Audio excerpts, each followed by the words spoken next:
Alors, pour ce qui concerne l'année 2018, le CDIF a opéré une mue, puisqu'en fait, en son sein, au niveau de son bureau et de son organisation, nous avons accueilli une nouvelle équipe avec de nouveaux participants. S'agissant en fait d'une année où l'économie et la profession étaient bien orientées, je dirais que les thèmes ont été nombreux et assez larges. 2019 sera peut-être en fait une autre année, puisque dans la profession, nous allons être forcément impactés par le monde politique. Donc nous allons aborder dès 2019 des sujets ayant trait aux relations et aux nouvelles dynamiques public-privé, et également peut-être à des retours d'expérience et des regards croisés, notamment au niveau de l'international.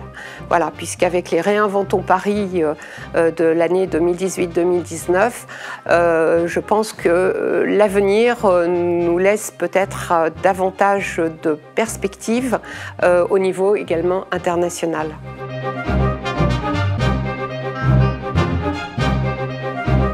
Coronet Global est une association mondiale qui regroupe tous les métiers de l'immobilier, y compris l'environnement de travail. Elle représente plus de 11 000 membres dans 50 pays, avec 50% des plus grosses entreprises mondiales.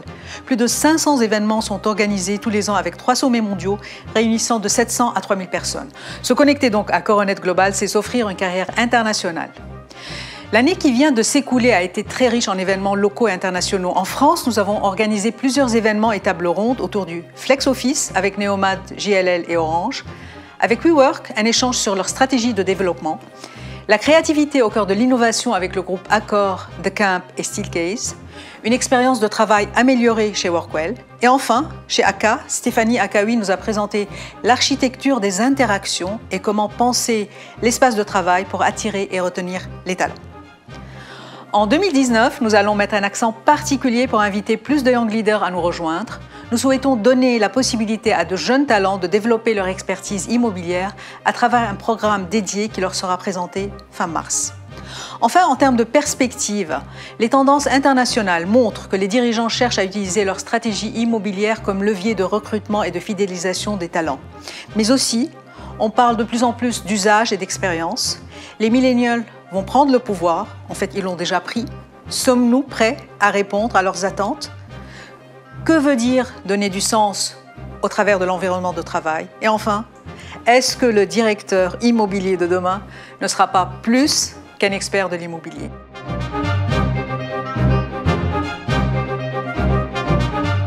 « 2018 a été un excellent cru pour notre association Afilogue. 20 nouveaux membres nous ont rejoints. Nous avons continué à travailler sur les sujets qui nous tiennent à cœur depuis la création de l'association il y a 18 ans, et en premier lieu la réglementation et la fiscalité. Pour ce qui est de la réglementation, nous avons commencé un travail conjoint avec les services des pompiers qui instruisent une partie de nos demandes d'autorisation. Et nous avons pu ainsi rapprocher nos points de vue, parfois pas tout à fait convergents auparavant. En termes de stratégie d'influence, nous avons fait déposer une douzaine d'amendements par les parlementaires, sénateurs et députés. Et 4 de ces amendements ont été adoptés. Je vous rappelle celui sur le passage en CDAC des entrepôts que nous avons pu éviter.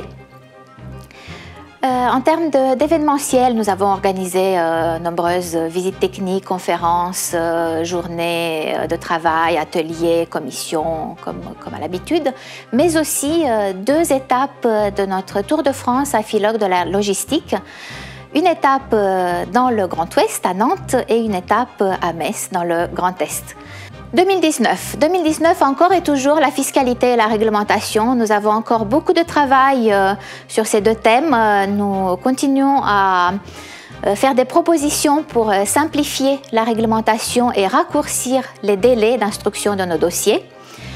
En termes de fiscalité, nous allons devoir être vigilants dans le contexte actuel pour éviter l'augmentation de certaines taxes et la création de nouvelles. Nous commençons l'année avec, comme d'habitude, une présence à l'AICTL avec notre traditionnel pavillon et 15 co-exposants. Et dans ce cadre, nous lançons cette année un carnet de voyage que nous avons intitulé « Dessine-moi un entrepôt, itinéraire au cœur de la logistique » qui contiendra des dessins qui vous feront voyager au cœur de nos bâtiments que nous aimons tant et que certains élus, grand public ne connaissent peut-être pas suffisamment. Enfin, 2019 sera marqué par l'arrivée du Tour de France de la logistique à Paris, où nous attendons près de 400 personnes.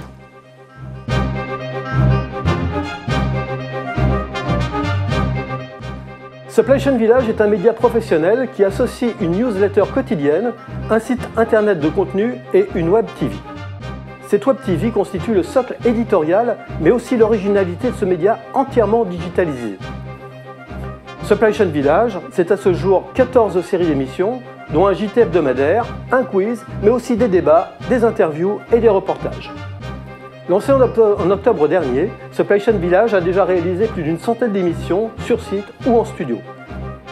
Il s'adresse aux cadres dirigeants de la supply chain, mais aussi à toute la communauté professionnelle, constituée de consultants, de prestataires, d'éditeurs informatiques et de professionnels de l'immobilier. Le site internet est libre d'accès, son modèle économique repose sur le sponsoring et la publicité. À ce propos, d'ailleurs, si certains sponsors de cette soirée veulent communiquer directement en direction des décideurs de la supply chain, ils sont naturellement les bienvenus. Pour finir, on peut dire que Supply Chain Village est un média d'avenir, mais il n'est pas le seul car il fait partie d'une société dont le nom est Agora Media. Cette société regroupe également Agora Mag en toute sécurité, Agora News Expérience Client et Agora News Mobility.